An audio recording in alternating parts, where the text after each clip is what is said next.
नमस्कार दोस्तों, आपके अपने YouTube चैनल संपूर्ण हिंदी ज्ञान धारा पर आपका स्वागत है। आज मैं आपको यूनिट 8 में जो हमारी कहानियां लगी हुई हैं, उसके जो महत्वपूर्ण पर्सन हैं, उनके बारे में इस वीडियो में आपको जानकारी देने वाला हूं। तो आप हमारे चैनल को ज़्यादा से ज़्यादा लाइक, शेयर और सब्सक्राइब करें। आइए अब हम चलते हैं हमारे जो आज के पर्सन हैं उन पर। जो पहला पर्सन है, एक टोकरी भर मिट्टी कहानी का प्रकाशन वर्ष क्या है? जो सबसे पहले अगर हम बात करें एक टोकरी भर मिट्टी के रचनाकार कौन है, तो माधवराव सप्रे। माधवराव सप्रे इसके जो रचनाकार हैं। और जो एक टोकरी भर मिट्टी का प्रकाशन वर्ष है वो कब हुआ था, तो 1901 में। जो ऑप्शन सी है इसका राइट आंसर है। 1901 में हमारी जो एक टोकरी भर मिट्टी है उसका प्रकाशन वर्ष होता है। इसके बाद अगर हम दूसरे प्रश्न की बात करें, एक टोकरी भर मिट्टी कहानी की मूल संवेदना क्या है? बहुत ही महत्वपूर्ण प्रश्न है जो नेट के पेपर में लगभग बार बार पूछे जाते हैं इनसे। तो पीछे जो हमारा जून का और दिसंबर का एग्जाम हुआ था उसमें भी बहुत से ऐसे प्रश्न हैं जो आज की वीडियो में हैं और वो पीछे पूछे गए थे। तो इसका ऑप्शन है ए। इसमें दो वर्गों के फासले को दिखाया गया है। इसमें गरीब लोगों के शोषण का जिक्र किया गया है। ऑप्शन सी, इसमें यथार्थ का चित्रण किया गया है। ऑप्शन डी, उपरोक्त सभी। तो जो इसका ऑप्शन है डी, इसका राइट आंसर होगा उपरोक्त सभी, क्योंकि ये सभी चीजें इसमें दिखाई देती हैं। दो वर्गों के फासले को इसमें बखूबी दिखाया गया है। जो विधवा स्त्री की जो झोपड़ी होती है झोपड़ी होती है उस पर एक जमींदार जो अपना अधिकार जमा लेता है। जो झोपड़ी होती है उस पर अधिकार अपना स्थापित कर लेता है। तो इसमें दो वर्गों के फासले को दिखाया गया है। इसमें गरीब लोगों के शोषण का जिक्र है। तो जो जमींदार वर्ग है वो उस गरीब जो विधवा स्त्री होती है उसका शोषण करता है। और इसमें यथार्थ का चित्रण भी खूब किया गया है। तो जो इस कहानी में जो मूल संवेदना है वो दिखाई गई है कि जब वो विधवा स्त्री जो अपनी झोपड़ी को जो झोपड़ी होती है उस पर जो जमींदार होता है वो अपना अधिकार जमा लेता है, तो वो जमींदार के पास आती है और वो कहती है कि उसकी झोपड़ी से उसको एक टोकरी मिट्टी की चाहिए। तो जब वो एक मिट्टी की टोकरी भर के उठाती है तो जमींदार को बोलती है कि मुझसे ये टोकरी उठ नहीं रही है और ये टोकरी आप मुझे उठवा दीजिए। जब वो जमींदार उसकी टोकरी को उठाने के लिए चलता है और उठाता है तो उससे वो टोकरी उठती नहीं है। तो वो विधवा स्त्री उससे कहती है कि साहब, अगर आपसे ये एक टोकरी मिट्टी की नहीं उठ रही तो इस जो झोपड़ी है इसके अंदर तो पता नहीं कितने ही टोकरियां मिट्टी जो है वो गिरी हुई हैं, उसको आप कैसे उठाओगे? तो जमींदार की आंखों में पानी आ जाता है और वो भावुक हो जाता है। तो इसमें यथार्थ का चित्रण बहुत अच्छे तरीके से किया गया है। तो इसका जो ऑप्शन है डी है इसका राइट आंसर है। आगे अगर हम बात करें कानों में कंगना। कानों में कंगना कहानी में क्या गलत नहीं है? हमें ये पढ़ना है कि गलत क्या नहीं है। इसके पात्र किरण, योगेश्वर एवं राजेंद्र हैं। ऑप्शन बी, इसकी रचना 1911 में हुई तथा इसके रचनाकार आज्ञे जी हैं। ऑप्शन सी, चढ़ा नशा उतर गया, सारी बातें सूझ गई, आंखों पर की पट्टी खुल पड़ी, लेकिन हाय खुली भी तो उस समय जब जीवन में केवल अंधकार ही रह गया था। ऑप्शन डी, इसमें लॉर्ड कर्जन का जिक्र किया गया है। चारों ही ऑप्शन बहुत अच्छे हैं। तो जो इसका राइट आंसर है वो है ऑप्शन सी। ये जो पंक्तियां हैं ये अंतिम की पंक्तियां हैं इस कहानी के। कानों में जो कंगना है इसकी जो अंतिम पंक्तियां हैं वो है, जो चढ़ा नशा उतर गया, सारी बातें सूझ गई, आंखों पर की पट्टी खुल पड़ी, लेकिन हाय खुली भी तो उस समय जब जीवन में केवल अंधकार ही रह गया था। जो कानों में कंगना कहानी है वो राधिका रमन प्रसाद की ये कहानी है, जिसका प्रकाशन वर्ष 1911 में न होकर 1912 में है। ये जो 1911 है इसकी जगह में 1912, और इसके रचनाकार आज्ञे जी नहीं है, राधिका रमन प्रसाद इसके रचनाकार हैं। तो ऑप्शन सी इसका राइट आंसर होगा। अगर पहले चलो प्रश्न नंबर 5 पर हम देखते हैं। हमारे समाज में बड़े बूढ़े लोग जैसे बहू बेटियों की निजी जीवन को स्वच्छंद रहने देने के लिए अपना अधिकांश समय बाहर व्यतीत करते थे। क्या पिता ने भी ऐसा ही तो करना शुरू नहीं कर दिया? निम्नलिखित पंक्तियां किस कहानी की हैं? इस प्रश्न से ही हमें इसका आंसर लगभग मिल रहा है कि जो पिता है, पिता ने भी ऐसा ही करना शुरू नहीं कर दिया। यहीं से हमें इसका आंसर मिल जाएगा। तो ये कहानियां, ये जो पंक्तियां हैं वो किस कहानी की हैं? ऑप्शन ए परिंदे, ऑप्शन बी अमृतसर आ गया, ऑप्शन सी पिता, ऑप्शन डी उसने कहा था। तो इसका जो राइट आंसर है वो राइट आंसर सी है, पिता। पिता कहानी का जो है इसमें जिक्र किया गया है। ये पंक्तियां जो है पिता से कहानी पिता से ली गई है। आगे अगर हम बात करें, जो प्रश्न है चीफ की दावत कहानी का प्रकाशन वर्ष क्या है। बहुत ही महत्वपूर्ण कहानी है चीफ की दावत। तो जो ऑप्शन ए है 1956, option B 1957, option C 1900, option D 1912। तो जो इसका राइट आंसर है वो है बी ऑप्शन 1957। 1957 में चीफ की दावत जो कहानी है भीष्म साहनी की। इसके रचनाकार हमसे पूछ सकता है कि जो इसके रचनाकार है वो कौन है, तो भीष्म साहनी। भीष्म साहनी बहुत ही अच्छी कहानी है भीष्म साहनी। जो ये कहानी है इसके जो पात्र हैं उनकी बात करें तो जो चीफ की दावत के जो पात्र हैं उसमें मिस्टर सामनाथ और जो उसकी वाइफ है श्रीमती, तथा जो मिस्टर सामनाथ की माँ होती है वो एक विधवा स्त्री है। इसका जिक्र भी इसमें किया गया है। आगे हम इसको और अच्छे तरीके से देखेंगे। अगला प्रश्न है चीफ की दावत कहानी के संबंध में क्या गलत है। तो ये देखेंगे कि इसमें क्या पूछा गया है कि जो चीफ की कहानी है, चीफ की दावत है, उसमें उसके संबंध में क्या गलत है। पहला ऑप्शन है इसमें शिक्षित वर्ग के गलत आचरण को दिखाया गया है, गलत आचरण को दिखाया गया है। ऑप्शन बी है इसमें भारतीय आदर्श को छोड़कर पश्चिमी सभ्यता अपनाने का वर्णन किया गया है। ऑप्शन सी है इसमें माँ को वस्तु के समान दिखाया गया है। ऑप्शन डी है माँ के त्याग और बेटे की उपेक्षा का ताना बना बुनता हुआ इसमें दिखाया गया है। और ऑप्शन ई है इसमें पदोन्नति का जिक्र नहीं किया गया है। तो जो इसका राइट आंसर है ऑप्शन ई। ऑप्शन ई इसका ये गलत है कि इसमें जो पदोन्नति का जिक्र किया गया है वो अपने पदोन्नति की लालसा में उसकी माँ को नकारता है, वो उसको प्रताड़ित करता है, अपने पद के लिए मानवीय मूल्यों का गला दबाता हुआ इसमें दिखता है। पहला है ऑप्शन इसका जो शिक्षित वर्ग के गलत आचरण, जो उसका आचरण होता है मिस्टर श्यामनाथ का वो आचरण अच्छा नहीं होता। वो उसकी माँ के साथ अनेकों दुर्व्यवहार करता है, उसको कमरे के अंदर बंद कर देता है। तो शिक्षित वर्ग का भी यहाँ गलत आचरण हमें सही दिखाई देता है, ये बिल्कुल सही है। और जो ऑप्शन बी है भारतीय आदर्शों को छोड़कर पश्चिमी सभ्यता, मिस्टर सामनाथ है वो अपने चीफ की दावत के लिए जो भारतीय संस्कृति सभ्यता है उसको छोड़कर पश्चिमी सभ्यता की ओर अग्रसर होता हुआ हमें दिखाई देता है। ऑप्शन सी है इसमें माँ को वस्तु के समान दिखाया गया है। माँ है जो उसको वस्तु के समान दिखाया गया है, केवल उसको कठपुतली की तरह इस कहानी में दिखाया गया है कि वो केवल काम के लिए ही बनी है और उसका कोई घर में महत्व नहीं रह गया है। तो ऑप्शन ई इसमें पदोन्नति का जिक्र नहीं किया गया, ये ऑप्शन हमारे लिए सही है। इसका जो आंसर है ई सही है। इसके बाद अगर हम अगले प्रश्न की बात करें, चीफ की दावत कहानी में चीफ की पत्नी को श्यामनाथ के घर में क्या चीज पसंद आती है। जब चीफ की दावत होती है और घर पे पार्टी चल रही होती है तो उसमें चीफ और उसकी जो वाइफ आती है मिस्टर श्यामनाथ के घर में। तो जब वो रात के समय में जब पार्टी चल रही होती है तो जब अंदर बैठे रहे होते हैं तो जो मिस्टर चीफ है उसकी जो पत्नी को उसके जो सामनाथ के घर में क्या चीजें पसंद आती है हमसे पूछा है। ऑप्शन ए है घर के दरवाजे, ऑप्शन बी है घर के अंदर रखी कुर्सी और मेज, ऑप्शन सी है घर के पर्दे और सोफे के कवर, ऑप्शन डी है घर में रखी चारपाई और जूते। तो जो ऑप्शन इसका जो सी है वो बिल्कुल सही है। जो मिस्टर चीफ की जो पत्नी है उसको उसके घर के पर्दे और उसके सोफे के जो कवर है वो बहुत ही पसंद आते हैं। तो आगे अगर हम बात करें, चीफ की दावत कहानी में सामनाथ की माँ कौन सा गीत गाती है, ये भी बहुत ही महत्वपूर्ण है। ये इस कहानी की अंतिम की पंक्तियां हैं कि जो चीफ की दावत कहानी है उसमें जब चीफ उसकी माँ को कहता है कि मुझे कोई गीत गा के सुनाओ, तो सामनाथ उसको बोलता है कि माँ गीत गाइए। तो उसकी माँ गीत गाती है। जो गीत गाती है वो किस समय का वर्णन उस गीत में किया गया है। पहला ऑप्शन है कुड़माई का गीत, ऑप्शन बी विवाह पुराने विवाह का गीत, ऑप्शन सी सावन के गीत, ऑप्शन डी इनमें से कोई नहीं।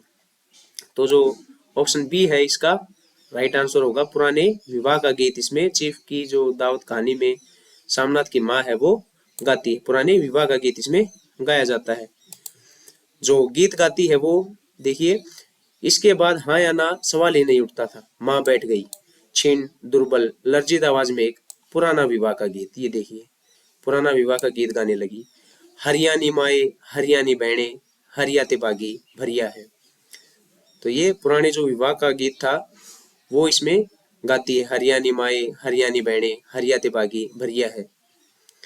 तो इसके बाद अगर हम बात करें, जो हमारा अगला आज का प्रश्न है, शेरा और साहनी किस कहानी के पात्र हैं? शेरा और साहनी किस कहानी के पात्र हैं? ऑप्शन ए है उसने कहा था, ऑप्शन बी है इंस्पेक्टर माता दीन चांद पर, ऑप्शन सी है सिक्का बदल गया, ऑप्शन डी है ईदगाह। तो जो सिक्का बदल गया, ऑप्शन सी इसका राइट आंसर होगा, शेरा और साहनी। शेरा और साहनी किसके सिक्का बदल गया के पात्र हैं? सिक्का बदल गया कहानी है जो है कब लिखी गई थी, अगर हम इसके बारे में जाने तो जो 1948 में इसका समय है, 1948 में से जो सिक्का बदल गया कहानी की रचना होती है। आगे प्रश्न है, सिक्का बदल गया कहानी में सिक्का किसका प्रतीक बताया गया है? बहुत ही महत्वपूर्ण प्रश्न है। सिक्का बदल गया जो कहानी में सिक्का किसका प्रतीक है? ऑप्शन ए मानवीय मूल्यों का, ऑप्शन बी रुपयों और कीमत का, ऑप्शन सी किसी मूल्यवान वस्तु का, ऑप्शन डी साहनी के किराए के पैसों का प्रतीक। तो जो इसका राइट आंसर है वो मानवीय मूल्यों का और संबंधों का प्रतीक है। जो सिक्का बदल गया कहानी है, इसमें जब वो अपने उस स्थान को छोड़कर जब दूर जाती है, साहनी ट्रक में बैठकर जो दूसरे स्थान पर जाती है, तो उसके अंतिम जो शब्द होते हैं वो यही होते हैं कि सिक्का बदल गया। तो सिक्का बदल गया कहानी की जो रचना है वो 1948 में हुई थी। कृष्णा सोबती इसके रचनाकार है। अगला प्रश्न है, इंस्पेक्टर माता दीन चांद पर कहानी के रचनाकार कौन है? इंस्पेक्टर माता दीन चांद पर कहानी के रचनाकार हमसे पूछा गया है। तो ऑप्शन ए है प्रेमचंद, ऑप्शन बी है इलाज चंद्र जोशी, ऑप्शन सी है हरिशंकर परसाई, ऑप्शन डी है बंग महिला। तो जो इंस्पेक्टर माता दीन चांद पर है उसका जो हमसे रचनाकार पूछा गया है, तो पहला ऑप्शन है प्रेमचंद, ऑप्शन बी है इलाज चंद्र जोशी, ऑप्शन सी हरिशंकर परसाई। तो जो इंस्पेक्टर माता दीन चांद पर है उसके रचनाकार कौन है? हरिशंकर परसाई। अगला प्रश्न है, माता दीन चांद की यात्रा पर जाने से पहले यान के पास कौन सा गीत या क्या गाता है? तो जब इंस्पेक्टर माता दीन चांद की यात्रा के लिए जाता है तो कुछ सबसे पहले यान के पास जाने के बाद क्या गाता है? तो पहला ऑप्शन है जय मां सरस्वती अर्जी करतबानी, ए ही दिनवा खातिर छिन रोधिया, ऑप्शन सी परवीसी नगर कीजिए सब काजा हृदय राखी कौशलपुर राजा। तो ऑप्शन डी है इनमें से कोई नहीं। तो जो इसका सही आंसर है वो है ऑप्शन सी। माता दीन है वो क्या गाता है? परवीसी नगर कीजिए सब काजा हृदय राखी कौशलपुर राजा। इसमें हनुमान जी का जिक्र इस कहानी में किया गया है कि जो हमारी पुलिस लाइन है उसमें जो हनुमान जी का मंदिर हमने बना रखा है। माता दीन वहां जो चांद की पुलिस को कहता है कि आप भी अपनी इस पे हनुमान जी का मंदिर बनवा लीजिए। अगला प्रश्न, चांद पर पहुंचने के बाद चांद की पुलिस में सिपाही और थानेदार की तनख्वाह कितनी थी? जब इंस्पेक्टर माता दीन चांद पर पहुंचता है और वो चांद की पुलिस से पूछता है कि आपके यहाँ सिपाही और थानेदार की तनख्वाह कितनी है, तो इसके ऑप्शन है 500 और 1000 रुपये, 200 और 500 रुपये, 1000 और 1500 रुपये, 100 और 200 रुपये।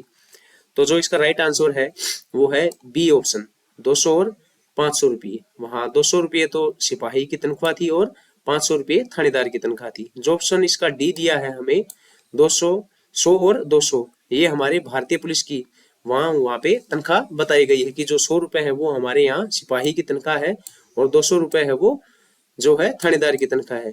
वो इसलिए बताया गया क्योंकि माता दीन कहता है कि अगर 100 रुपए जब उसको मिलेंगे तो वो अच्छी मेहनत से जी लगा करके कार्य को करेगा, अगर ज्यादा तनख्वाह हम कर देंगे तो काम वो अच्छे से नहीं करेगा। उसके बाद अगर हम बात करें जो 15 नंबर का प्रश्न है, इंस्पेक्टर माता दीन किस मुहावरे का प्रयोग करता है? बहुत ही महत्वपूर्ण प्रश्न है ये, शायद और किसी ने नहीं करवाया होगा, लेकिन मैं आपको बताता हूँ कि आजकल नेट के अंदर ऐसे ही प्रश्न हमसे पूछे जाने लगे हैं। बहुत ही बारीकी से जो चीजें होती हैं वो उठा के हमें नेट के पेपर में दे दी जाती हैं। तो जो पहला ऑप्शन है अंधेर नगरी चौपट राजा, ऊपर से हो रहा है जहाँ के रखे साइया मार सके ना कोई, ऑप्शन डी ए और बी दोनों। तो इंस्पेक्टर माता दीन है वो कहता है ऑप्शन बी इसका जो है वो राइट आंसर है, ऑप्शन बी हर जगह वो कहता है कि जब चांद पर जाता है तो इसका प्रयोग वो करता है कि ऊपर से हो रहा है। जब वो अपराधी को पकड़ कर लेके आते हैं और पूछ रहे होते हैं कि भाई इसका कारण क्या है, तो वो बोलता है कि सब ऊपर से हो रहा है। प्रश्न नंबर 16 है, इंस्पेक्टर मातादीन को वापिस कितने दिन बाद बुलाया जाता है? जब इंस्पेक्टर मातादीन चांद पर जाता है तो उसके कितने दिन बाद उसको वापिस बुला लिया जाता है? ऑप्शन ए तीसरे दिन, ऑप्शन बी चौथे दिन, ऑप्शन सी चौथे 7वें दिन, ऑप्शन डी 5वें दिन। तो इसका जो राइट आंसर है वो है चौथे दिन। चौथे दिन इंस्पेक्टर मातादीन को चांद से वापिस बुलावा भेज दिया जाता है कि अब आप वापिस आ जाइए। अगला प्रश्न है, इंस्पेक्टर मातादीन चांद से कौन सी वस्तु लेके आते हैं? ये जो प्रश्न है ये जो नेट का पेपर हुआ था जून वाले पेपर में हमसे पूछा गया था। तो 4 ऑप्शन हमको दे दिए गए थे, तो उसमें से एक ऑप्शन था इन चारों में से। तो ऑप्शन ए है मेडल और कुछ पैसे, एडी चमकाने का पत्थर। ऑप्शन सी है पुलिस के लिए वर्दी और जूते। ऑप्शन डी है बच्चों के लिए खेल खिलौने। तो जो इस प्रश्न का राइट आंसर है वो है ऑप्शन बी। जब इंस्पेक्टर मातादीन चांद पर जा रहे होते हैं तो वहां से एक सिपाही दौड़कर आता है उनके यान के पास और वो कहता है कि साहब ने ऊपर चांद से एडी चमकाने का पत्थर उनसे मंगवाया है। तो एडी चमकाने का पत्थर मातादीन वहां से लेकर के आता है। अगला प्रश्न है, चीफ की दावत कहानी में सामनाथ अपने चीफ को माँ के हाथ की बनाई हुई क्या चीज भेंट करता है? बहुत ही महत्वपूर्ण प्रश्न है।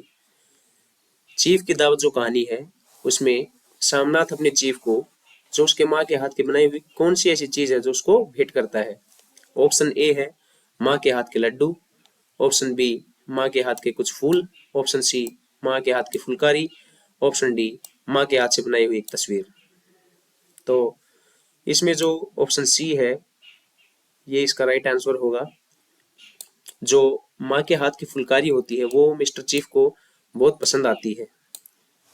तो वो कहता है कि मेरे लिए भी एक नई सी फुलकारी बनाइए। तो जो पुरानी फुलकारी होती है उसके जो धागे होते हैं वो कहीं कहीं से निकल रहे होते हैं।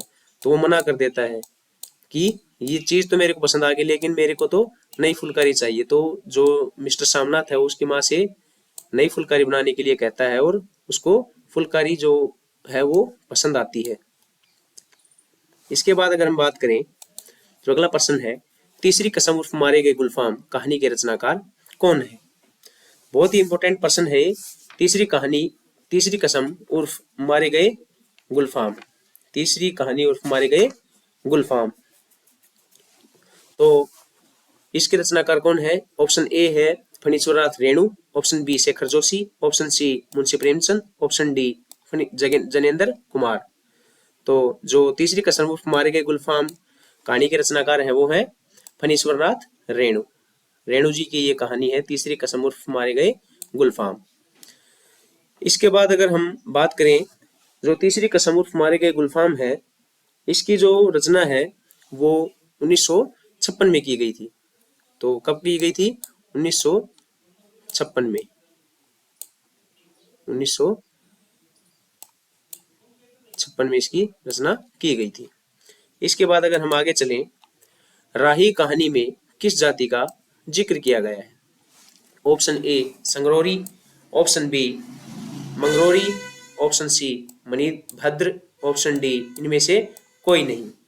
तो जो कहानी है राही, सबसे पहले अगर हम इसकी बात करें तो जो इसके रचनाकार है वो है जैनेन्द्र कुमार। राही कहानी के रचनाकार कौन है? तो जैनेन्द्र कुमार। और इसमें जो मंगरोरी जाति है उसका जिक्र रचनाकार ने किया है। मंगरोरी जाति का जिक्र राही में किया गया है। ये हमसे नेट के पेपर में पीछे पूछा था कि जो मंगरोरी जाति है उसका वर्णन किस कहानी में किया गया है। हमें 4 कहानियां दे दी थी, राही, परिंदे, उसने कहा था ईदगाह। तो राही कहानी में मंगरोरी जाति का जिक्र किया गया है। आगे हमारा प्रश्न है, मारे गए गुलफाम उर्फ तीसरी कसम कहानी में हीरामन की गाड़ी कितनी बार पुलिस से पकड़ी गई? बहुत ही इंपॉर्टेंट प्रश्न है। ऐसे ऐसे प्रश्न है जो मैंने बहुत ही मतलब कि अंदर जाकर इन प्रश्नों को उठाया है। जो लगता है कि अब की बार चांस है ऐसे प्रश्न हमारे से नेट के पेपर में पूछे जाने के बहुत से। तो जो ऑप्शन ए है 3 बार, ऑप्शन बी 4 बार, ऑप्शन सी 5 बार, ऑप्शन डी 7 बार। तो जो ऑप्शन सी है इसका राइट आंसर है। 5 बार हीरामन की गाड़ी है वो पुलिस के हाथ पकड़ी जाती है। तो हमसे पूछेगा कितनी बार, तो 5 बार। अगला प्रश्न है, हीराबाई किस नौटंकी कंपनी में लैला बनने का कार्य करती है? ये भी बहुत ही इंपॉर्टेंट प्रश्न है। जो हीराबाई पात्र है वो नौटंकी कंपनी में जो लैला बनने का कार्य करती है वो किस कंपनी में करती है? Option A circus company, option B Mathura Mohan company, option C Vikral company, option D Ramraj company. तो इसका जो ऑप्शन है वो मथुरा मोहन, बी ऑप्शन इसका राइट आंसर है। मथुरा मोहन कंपनी में जो हीराबाई है वो लैला बनने का कार्य करती है। इसके बाद अगर हम बात करें ऑप्शन, अगला प्रश्न है, हीरामन ने कौन कौन सी 3 कस्में खाई थी? जो हीरामन जो पात्र होता है वो 3 कस्में खाता है। तो पहली कसम है, ऑप्शन देखिए, अपनी गाड़ी में चोरी का सामान नहीं रखेगा, ऑप्शन बी अपनी गाड़ी में बांस नहीं ला देगा, ऑप्शन सी गाड़ी में कंपनी की औरत को नहीं बिठाएगा, ऑप्शन डी उपरोक्त सभी। तो जो इसका राइट आंसर है वो डी है, उपरोक्त सभी। ये 3 चीजें जो है उसने ठानी थी कि इन 3 चीजों की उसने कस्में खाई थी। अपनी गाड़ी में कभी भी वो चोरी का सामान नहीं रखेगा, अपनी गाड़ी में वो बांस नहीं ला देगा, अपनी गाड़ी में कभी भी वो किसी भी कंपनी की औरत को नहीं बिठाएगा। तो ऑप्शन डी इसका राइट आंसर है। अगला है, तीसरी कसम कहानी में हीरामन कौन से गीत गाता है? जो तीसरी कसम कहानी है, तीसरी कसम उर्फ मारे गए गुलफाम जो फणीश्वर नाथ रेणु की है, तो उसमें कौन कौन से गीत गाता है? पहला ऑप्शन है जय मैया सरस्वती अर्जी करत बानी, ऑप्शन बी है सजनवा बैरी हो गया हमरो चिट्ठिया हो तो हर कोई बाचे, आगे है सजन रे झूठ मत बोलो खुदा के पास जाना है, ऑप्शन डी है उपरोक्त सभी। तो ये तीनों गीत इसमें हीरामन है वो गाता है। ये भी हमसे नेट के पेपर में पीछे पूछा गया था। जो ऑप्शन डी है इसका राइट आंसर है, ऑप्शन डी। तो ये तीनों जय मैया सरस्वती अर्जी करत बानी, ऑप्शन बी सजनवा बैरी हो गया हमरो चिट्ठिया हो तो, ऑप्शन सी सजन रे झूठ मत बोलो खुदा के पास जाना है। तो ये तीनों ही गीत हीरामन इसमें गाता है। आज का अंतिम प्रश्न है हमारा, नन्ननपुर शहर का जिक्र किस कहानी में किया गया है? और ये प्रश्न भी हमारे नेट के पेपर में पूछा गया था कि जो नन्ननपुर है उसका जिक्र किस कहानी में किया गया है? ऑप्शन ए है राही, ऑप्शन बी है तीसरी कसम उर्फ मारे गए गुलफाम, ऑप्शन सी है अमृतसर आ गया, ऑप्शन डी है कोशी का घटवार। ये कोशी का घटवार है, काशी का घटवार नहीं है। तो इसमें जो राही जो है उसमें नन्ननपुर शहर का जिक्र इसमें किया गया है। तो आज के लिए इतना ही। आपको अगर हमारी वीडियो अच्छी लगी तो उसको ज़्यादा से ज़्यादा लाइक शेयर और सब्सक्राइब करें। जल्द ही हम मिलते हैं एक नई वीडियो के साथ, तब तक के लिए धन्यवाद।